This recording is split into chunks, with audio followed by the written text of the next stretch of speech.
Merhabalar sevgili çiçek dostlarımız, misafir bahçelere hoş geldiniz. Bugün size bir seradan görüntüler sunacağız. Sürekli gittiğim seralardan biri, bulunduğumuz bölgede olan. Birçok bilgiyi de bu seralardan edindim arkadaşlar.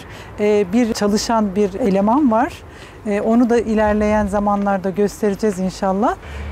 Ondan bayağı bir bilgiler almışımdır. Yani ilk o yoğun ilgi olduğu dönemlerde bitkilere nasıl ekilir, nasıl dikilir ve çiçeklerin isimleri hakkında da birçok bilgiyi de bu seradan almışım. Bu serayı şöyle, Instagram hesabı olan Palmiye Peyzaj vardır.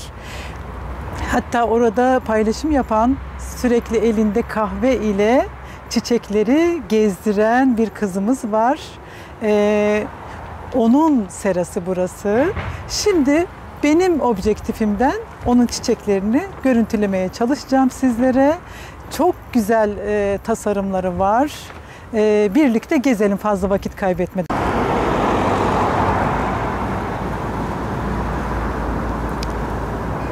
Evet sevgili dostlarımız, şöyle bir başlayalım bakalım.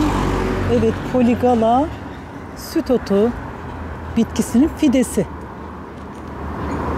Ben de benim Polygala'yı buradan almıştım. Evet, çeşme papatyası şu günlerde.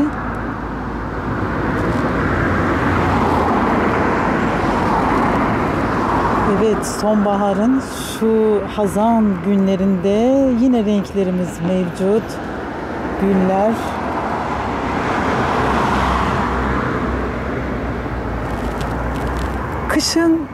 Kışa girerken hercai menekşeler, begonyalar peyzajlarda kullanılmakta ve bol bol seralarda bulunmakta arkadaşlar.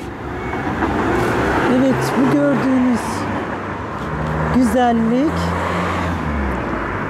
Loropetalum. Arkadaşlar, yol kenarı olduğu için biraz rahatsız olacaksınız ama bu şekilde devam ettirmek zorundayım. Arabaların seslerinden bilmiyorum. Evet, daha önce Demet Hanım'ın bahçesinde göstermiş bir tane çiçeğini bulmuştum. Şöyle bakarsanız Loropetalum, yaprakları da yağmur yağdığı zaman kırmızı oluyor ve her mevsim değişiyor. Bunu böyle yakından görün istedim. Hemen karşıda sarı Japon gülünü görüyorsunuz. Harika bir güzellik. Birçok rengi olmakta. Hatta şurada katlısı var. O da harika görünmekte. Muhteşem bir güzellik. Japon gülü kışın koruma istiyor arkadaşlar. Bir Loropetalum burada. Bir de bunu yapmadım size. Viegela gelin tacı. Çünkü bende olmadı bir türlü. Şöyle bakarsanız pembesi de var. Böyle koyu kırmızı olarak da. Bir çalı tür. Evet, şöyle fuşya bir renk begonvil ile devam edelim.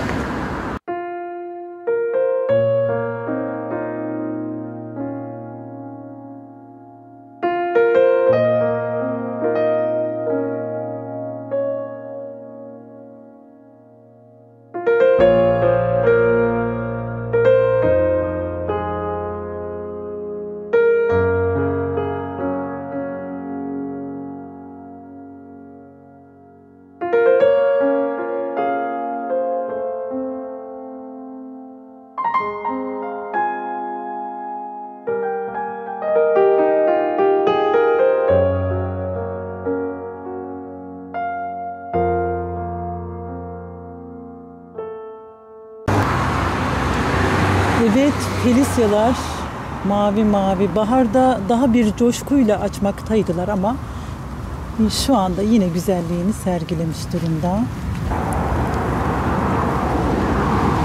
Sarı çalı mineler.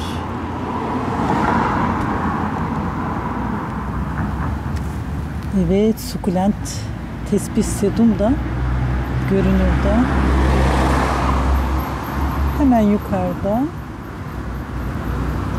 Sandevilla, mandevilla denilen sarmaşık tür. Bu kışın korunmalı arkadaşlar. Çok Akdeniz bölgesinde yerlerde olabiliyor sıcak iklimlerde ama onun dışında olan yerlerde kışın korunması gerekmekte. Evet, kufeyalar, arada lavantalar var, gri renkli olanlar, diğerleri de biberiye. Arkadaşlar tek tek bunları tabii ki size söyleyemeyeceğim. Çok vakit alır. Koca bir sera tabii ki. Şunlar alev çalısı. Şöyle genelde renklere odaklanalım isterseniz. Begonvil.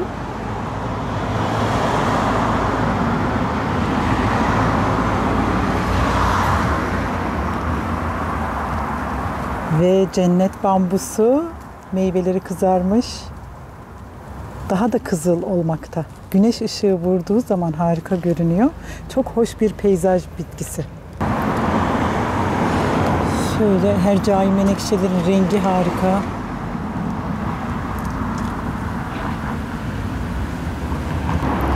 Şimdi arkadaşlar şöyle bir bilgi olsun. Girişte sol tarafta koca bir alan, satışta olan çiçekler orada. Sağ taraf genelde ağaç, çalı türler ve daha ileride asıl renklerin olduğu bölüm. İleride oraya geçeceğiz. Rengarenk şöyle uzaktan bir görün ve bu alana girelim. Yine kasımpatı zamanı, kasımpatılar. Bu lavantanın bir türü, tırtıklı yapraklı bahçemde var. Bu da taflan, altuni taflan. Bu da kar topu, alev çalısı. Bunlar çalı türler. Bu da mimoza fideleri arkadaşlar. Mimoza ağacı var ya, sarı çiçekli. Şöyle kumkuata bir görüntü alalım. Şöyle Japon güllerini bir göstereyim arkadaşlar size. Şurada farklı bir rengi var. Onu bir görelim.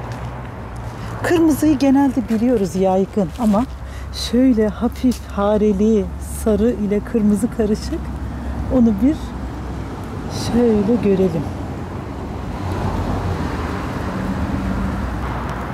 Bu arada bu da kamelya arkadaşlar. Benim bahçemde olmayan bir tür. Tomurcukta bol bol. Çiçekli hali gülleri andırmakta. Limon, farklı bir limon. Şöyle bakarsanız biraz küçük, biraz değil, bir limonun, normal limonun 1/4 kadar büyüklükte. Yine cennet bambusu. Gerçekten çok hoş duruyor. Bitki, doğa sevenler için. Evet, karşımızda bir tasarım görüyoruz, rengarenk. İşte palmiye peyzajın bu özelliğini seviyorum. Elinde kahve ile çiçeklerini gezdiren kızımız Dilan. Nasıl da kadın eli değdiği belli.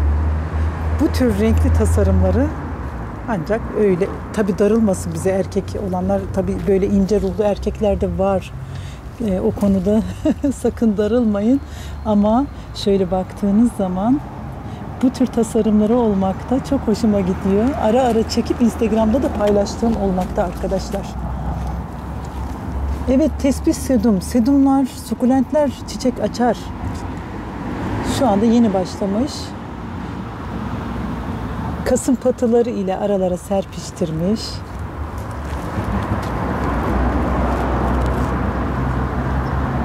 Evet, gelin gibi süzülen bir güzellik yine sandalyede kurulmuş. Parlak Mustafa diyoruz ama aslında bu çiçek hangi evdeyse o evin sahibinin, yani erkeğinin adını alması gerekir deniliyor ama o durumda da tanınmakta zorlanır. O yüzden Parlak Mustafa deyince biliniyor arkadaşlar. Böyle çiçeği açmakta. Yeşil formu ile zaten çok güzel bir dekoratif unsur olarak evlerimizde bulunuyor. Bu bordo olanı arkadaşlar, Parlak Mustafa'nın yeşil parlak olanı var.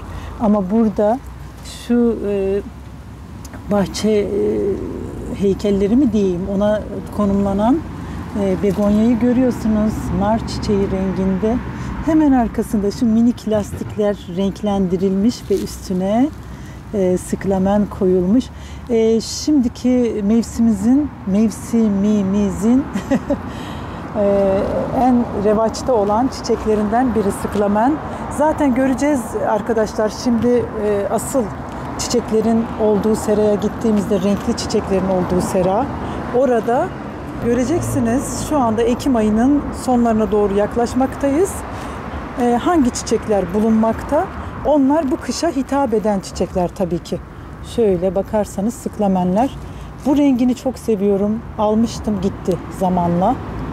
Hepsi de kendi özel bakımları var arkadaşlar. Dikkat etmek gerekiyor.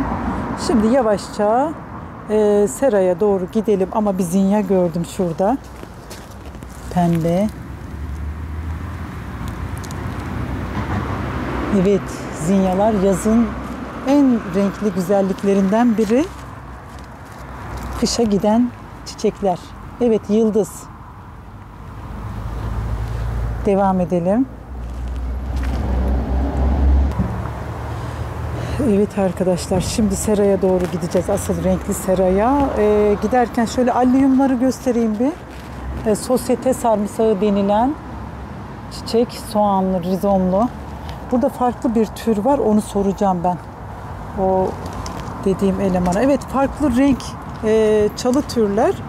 Şöyle yol boyu giderken onları izliyorsunuz. Tavşan elması harika renklenmiş. Benim de bahçemde vardı. Fakat geçenlerde dışarı aldım onu, bahçe dışına. Bir dikenimsi, biraz da yer tutan bir çiçek. Olduğu yere daha otsu türler koyacağım. O yüzden bir cennet bambusu da burada. Şu renklerin güzelliğine bakıyor musunuz? Çok hoş. Evet, tam zamanında geldi. Rıfat abi, bir gelir misin? Burada bir tür var. Orada da var mı bilmiyorum. Evet Rıfat abi, benim ilk bu bitkilere yoğun olduğum zamanlarda sık sık ona sorular sorduğum, beni bilgilendiren bir insan. Rıfat abi, şu çiçeği tanıyamadım ben. Bu Grevilla'nın bir çeşididir. Ha, Grevilla türü. Evet. Ha, benziyor şeyi. Beyazı bu ya. Yaprak yapısı benziyor, düşünemedim. Doğrudur. Bir Grevilla türüymüş arkadaşlar. Genelde kırmızısını paylaşmışımdır, pembesini görmüşüzdür ama bunu bu zamanki bahçelerde görmedim hiç. İlk defa burada daha çok çiçek açmış varsa o tarafı, onu da görüntülerim arkadaşlar. Nasılsınız bu arada? Teşekkür ederim, sağ olun. İyiyim, Allah razı olsun. Ay, bana salatalık nasıl ekilir onları göstermiştin. Evet. Yani çok yardımcı oldu sağ olsunlar. Evet. Burada biz dost gibiyiz. Yani Evet. böyle müşteri ilişkisi haricinde gerçekten yardımcı da oldu zaman zaman. O yüzden farklı bir anlamı var buradaki seraların. Evet arkadaşlar, Rıfat abi bana yeni geldi dedi. Şurada bir tür var, siz de görün. Bu çiçek ağaçlarının yaprakları da çok hoş. Tabii açtıkları zaman çok daha başka olmakta. Neydi Rıfat abi bunun adı? Jacaranda. İşte jacaranda. Bana tohumunu biri verdi. Bir fiden var küçük. Ama bu büyümüş hali harika. Çok güzel görünmekte. İnşallah çiçekli zamanlarında görürüz. Sevgili izleyicilerimiz, sizlere de görüntüleyeceğim onları. Oldukça, açtıkça zaten seraları geziyorum. Ve seraların da bahar çekimlerinde yapacağım. Şimdi sonbahar çekimlerinden başladık. Evet arkadaşlar, şöyle baka baka gidelim. Artık her tür, arada böyle hoş tasarımları da var. Atatürk çiçeğini, eforbia türüdür var arkadaşlar. Şu anda çok hoş tonlarda renkleri bir görelim.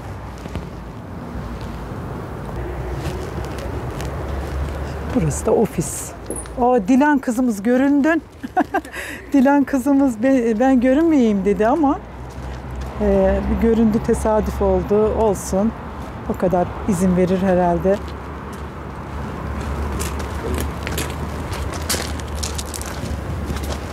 Şöyle biraz uzun bir yol olarak gidiyoruz. Giderken sağımızda solumuzda çalı türler ama Gazanyalar, yazın güzelleri, evet hala devam ediyorlar. Şu güzelliği görüyor musunuz? Tam turuncu ve ebruli renklerde. Evet, gazanya tam güneş istiyor. Arkadaşlar bunu yapamadım ben. Vaktim olmadı. Çok farklı türler bahçemde. Buna ayıramadım zaman. Bir iki tane vardı çünkü çok da yoktu. O yüzden inşallah ileride onun bilgilerini de size anlatırım. Ama tam güneş istiyor, dayanıklıdır. Görürseniz seralarda hiç kaçırmayın. Özellikle balkonlarda, evlerde bahçem yok diyorsanız gazanyalar balkonlarda harika bir görünüm size sunarlar. Şöyle ben geldiğim zaman seraya böyle kenara, köşeye hep bakarım arkadaşlar. Bu burada dikili. Mesela bu satılık değildir. Harika görünmekte. Geçen seneden kalma kasımpatı olabilir. Santolin'de çok zarif yaprakları olan bir tür arkadaşlar. Gri yapraklarıyla dikkat çeker. Lavantin Santolin adı. Bu arada mavi aşk, Felisyalar bahardaki gibi coşkuyla değilse de böyle yine hoş bir tebessüm kondurmakta yüzünüze. Kısa ve böyle bazı püf noktaları orkidelerle ilgili Rıfat abi paylaşır mısın bizimle? Şimdi bunun toprağı biliyor normal toprakta olmuyor. Biraz yakın tutayım ben sesinizi. Normal toprakta olmuyor. Bunların toprağı genellikle ağaç kabuğu.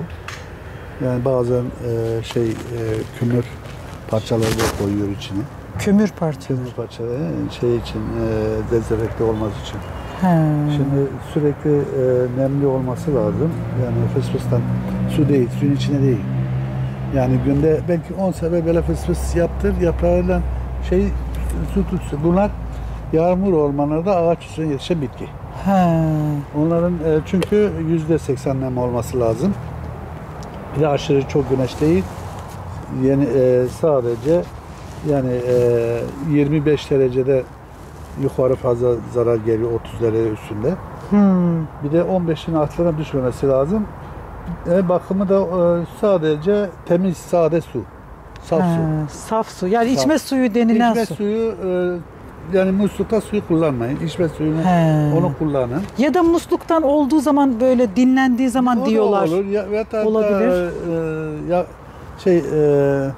Kaynarken de yapıp da temizlenip o da olur.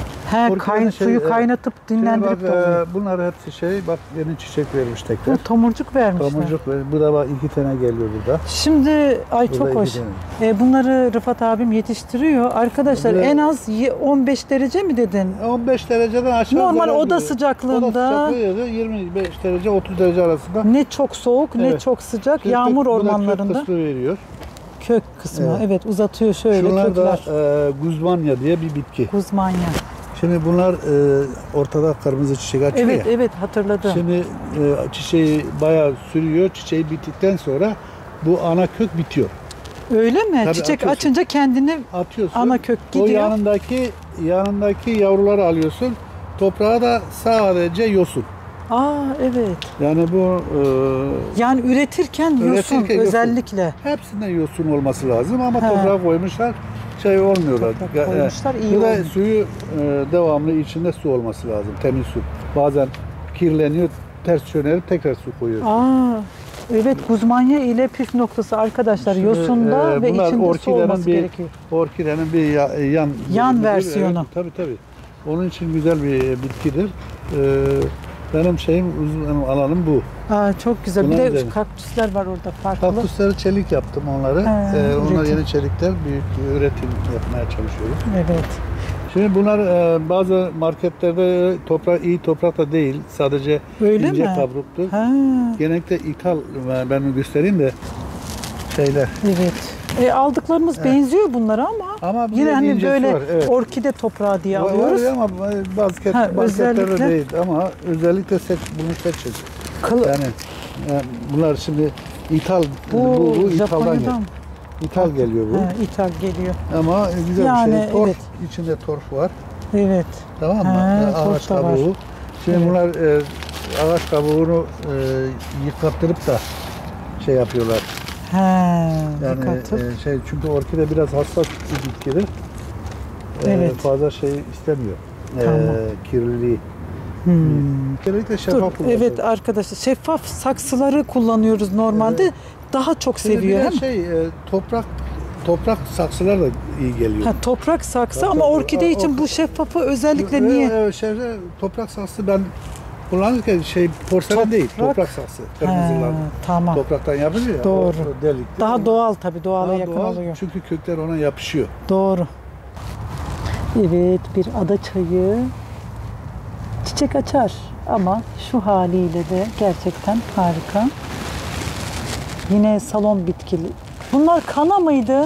Salon bitkisi sandım ama. Ama değil, staliçe. Starliçe mi? Evet. Aa, Ördek gibi oluyor ya. biliyorum. Ben bunu ne kadar aradım ama yeni geldi herhalde bu. Fideler yeni geldi. Aa, ben alırım bunlardan. Bunlar, o da kesme çiçek orkide yerine geçiyor. Ay bu çok harika bir çiçek. Ay çok sevindim ya. Dur bakayım. Evet arkadaşlar, bunlar yeni gelmiş starliçeler. Evet. Çok sevdiğim bir çiçek şu anda. Keşke çiçeğini gösterebilsem ama çiçeğini açtığı zaman da inşallah nasip olur. Bu şeflere yine ev bitkisi ve aloe veralar. Tabii şu anda renksiz olan bölümdeyiz ama şöyle hemen araya bir kadife çiçeklerini şöyle yerleştirelim. Bodrum papatyaları tek tek başlamakta. Tabii burası bir sera. Şu görüntüler olmadan diğer güzellikler ele geçmiyor. Evet, ejder dragon mu bitkisi meyve vermekte, biliyorsunuz. Duymuşsunuzdur, bitki severler bilir. Dragon ejder meyvesi diye bir bitki var. Meyve var. Bu bitki vermekte. Şöyle bakarsak cam güzelleri, kırmızı kırmızı ve horoz gibi yine bahçemde olandan. Şurada altın çileği gözüm ilişti. Onu bir göstereyim. Hatta tomurcukları var. Çiçeği de var. Şöyle bir görün. Hani çok zayıflatıcı etkisi olan şifalı bir tür altın çilek. Şöyle kapsüller içerisinde lamba gibi vermiş bayağı da. Benim bahçemde de var ama fark etmedim. Çok da yoğun olduğum için dikkat etmedim arkadaşlar. Belki de açmıştır. Bir ara bakacağım. Evet. Şöyle aloe veralardan. Renklere gidelim ya. Siklamenler. Evet. Şimdi oldukça yaygın. Kasım patıları.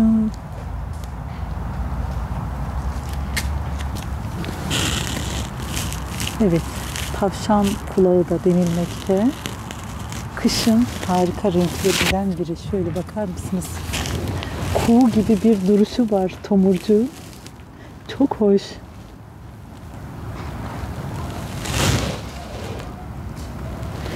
Beyazın da güzelliği, asaleti başka. Oradan fuşyanın çarpıcı güzelliğine gark olalım.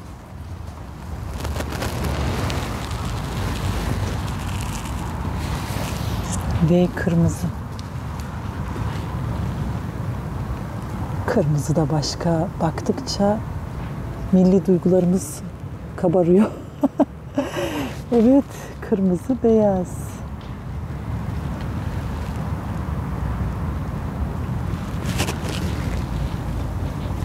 Bu başka bir pembe.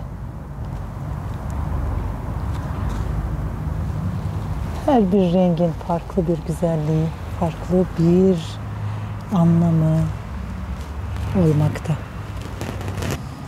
Evet, hemen geçtik arkadaşlar. Nereye geçtik? Yine sıklamenlerin şu güzelliğe bakıyor musunuz? Şu yaprakların güzelliği sadece çiçek olmasa bile şu yaprakları böyle bakın, düşünün, tefekkür edin. Az önce gösterdiklerim daha büyük boylu. Bunlar daha küçük çiçekli olanlar arkadaşlar. Şöyle bakarsanız yaprakların çeşitliliği.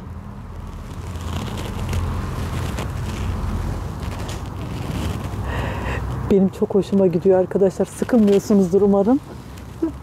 Ben sıkılmıyorum. Yani çok büyük bir zevk. Ben burada ara ara hep çıkarım seraları. Böyle çiçek almaya gelmek değil, gezmek için gelirim ama tabii ellerim dolu giderim. İlla ki birkaç tane alıp eve götürünce çocuklar gibi şen bir şekilde evet, bunları böyle yakın plan göstermek istiyorum. Her biri farklı renkte arkadaşlar. Fark ediyor musunuz? Şöyle baktığınızda tonlar farklı. Kırmızı da harika. Daha açık tonda mesela kırmızıdan ötekisi. Evet, pembeler. Ben sadece sıklamenlerde çok uzun kaldım ama gerçekten harikalar. Ama hak ediyorlar arkadaşlar. Şimdiki zamanın en popüler çiçeklerinden, kış mevsiminin renklerinden muhakkak mutfak camlarınızın kenarlarına tavsiye ederim. Zevkle yemekler yapmak için ayrıca. Şöyle bakalım. Burayı göstermedim. Az önce renkleri gösterdim ama burası ayrı bir yerde. Şöyle. Evet, şu kenarı kontürlü olan sıklamen de bir başka güzel.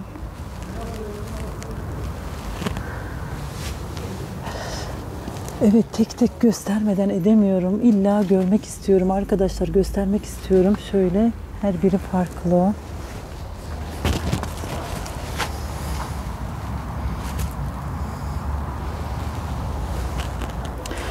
Şöyle üretim denemeleri var. Fitonyalar ve yer minesi görüyorsunuz. Bunlar bodrum papatyası, fideleri, buz çiçeği. Böyle farklı sedum palmer vesaire. Böyle denemeler olmakta ama burada oldukça fazla aloe vera olmakta. Evet, yine seranın bir bölümünden mavi yasemin, en sevdiklerimden ve pembe görünen, tanıyanlar bilecektir, begonvil. Ama rengi çok hoş bir pembe, çok hoşuma gitti.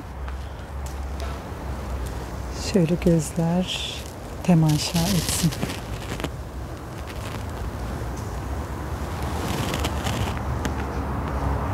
Evet, seraları arkadaşlar, burada çıkıyorum, ara ara geziyorum ben, böyle çok hoş ve her şeyi unutuyorsunuz.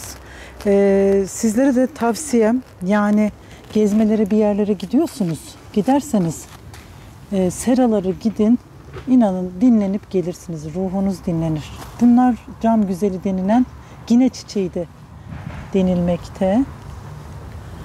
Ve bir tane yıldız. Yıldız aslında çok vardı herhalde geçtiği zamanı, yazın çiçeklerinden. Demek 1-2 ay önce geldiyse şimdi böyle kalan bir yıldızla yıldız konusunu geçelim ve hercai menekşeler. Evet, sıklamenler dedik ama onlarla birlikte yer örtücü olarak bahçe tasarımlarında hercai menekşeler çokça kullanılmakta. Evet, bunların türlerini de şöyle bakmadan edemeyeceğim. Şöyle size hepsini göstereceğim. Şöyle bakın.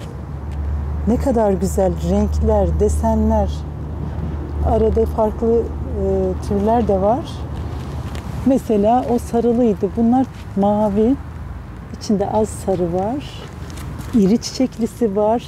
Bu küçük çiçekliler kokulu oluyor arkadaşlar.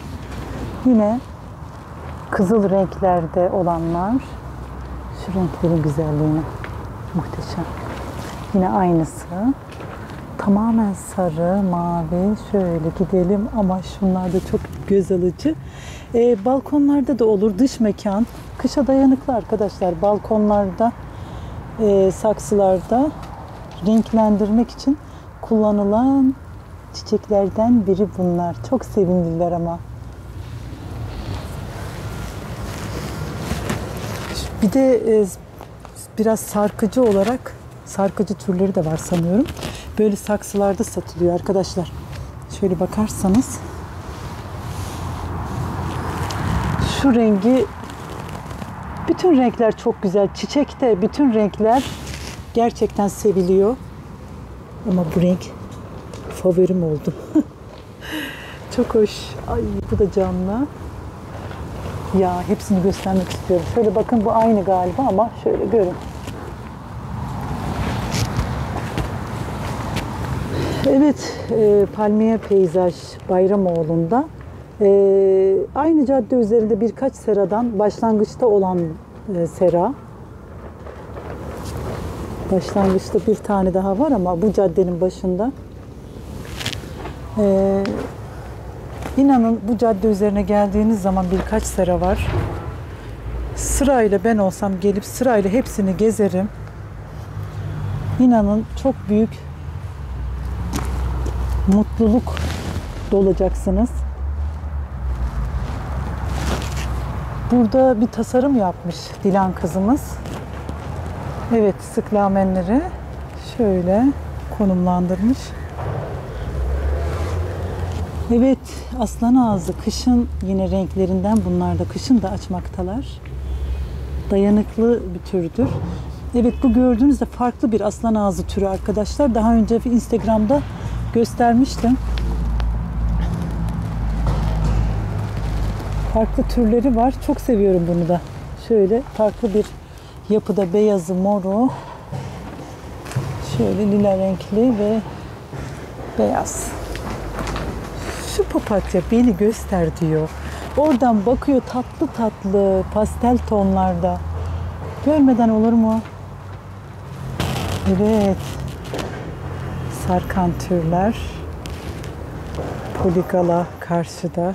Şöyle bir genel bakıp en sondaki bölümü göstermedim. Her yeri gösteremedim zaten. Şöyle kalan çiçeklerle tasarımlar yapılmakta. Aslan ağzı, hercai menekşeler bir saksıda. Mesela bu satılık değil, burada tasarım olarak konumlanmış. Bu mavi filisyayı göstermeden olur mu? Harika görünmekte. Mavi huzur. Elbette ki baharda çok daha renkli, daha canlı formda. Ama şu anda da teselli armağanı gibi çiçeklerini sunmuş bize. Evet, hemen aşağıda bir petunya görüyoruz. Sarkıcı petunya bir saksıda. Bu da kalanlarındandır muhakkak. Yaz boyunca petunyanın birçok rengi burada vardı. Şu yıldız çiçeğinin rengi çok hoş. Aslında görmüştüm ben yazın burada baktığımda. Bu böyle bir tane kalmış. Ama muhteşem görünüyor. Uçları kontürlü, kendisi sarı. Harika ya. Bayıldım, bayıldım ya. Ayrılamıyorum.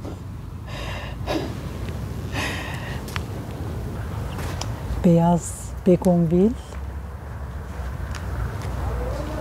Evet, onların da yani biliyorsunuz hazan mevsimi. Şurada, evet, benim bahçemde olan, buradan hediye vermişti buradaki sahibi, Dilan'ın babası. Bundan çok hoşuma gitmişti. Onu bana hediye vermişti, bir fide. Şu anda duruyor. Geçenlerde Instagram'da paylaştım sanıyorum. Şu rengine bakar mısınız? İkisi de farklı, hoş tonlarda. Bir yerde birleşince harika görünmekte.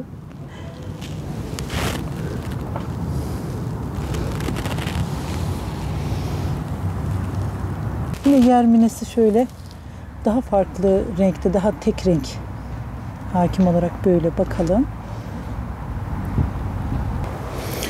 Burada da hercai menekşeler hazırlanmış. Zamanla daha da bir dolgunlaşacaklar. Sarkıcı olacaklar ve yeni sahiplerine doğru yol alacaklar. Şöyle bakarsanız çok güzel. Her biri farklı. Mavi de çok harika. Böyle morumsu mavi. Mor deyince biraz ikna olamıyorum. Yani şöyle burada var mesela mor. Şu mor. Ama o biraz daha mor mavi arası ve sarılar. İşte hani alıp tasarım yaparken sarı, mor, işte bir sarı, bir mor tasarım yapılabilir. Hemen karşıda limonlar, portakallar. Bol bol da vermişler maşallah. Şöyle. Limon çiçeklerinin, yani narenciye çiçeklerinin hepsi kumkuat olsun. Portakal, limon, greyfurt, bergamot bende var mesela. Çiçekleri harika kokuyor.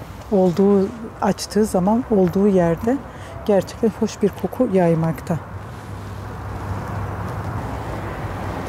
Burada ne gördüm? Evet. Arkadaşlar bunun tanıtımını yapamadım. Bahçemde var. Belki açarsa şimdiden sonra yaparım. Duranta ağaç menekşesi. Hoş vanilya kokulu. Evet, tohuma durmuş. Açmış, tohuma durmuş halini de görüyorsunuz Duranta'nın.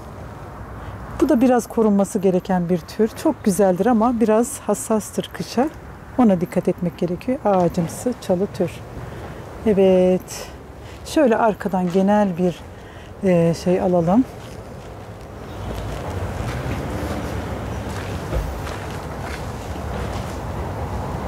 Yine kış papatyası denilen papatya türlerinden biri.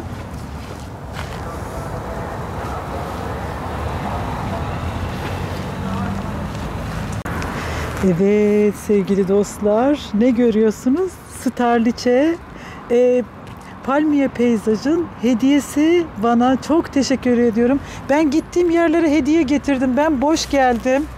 Ama onlar bana hediye böyle hazırlamış. Biri de dragon ejder meyvesi. Çok mutlu oldum. Çok teşekkür ediyorum. Evet sevgili dostlar.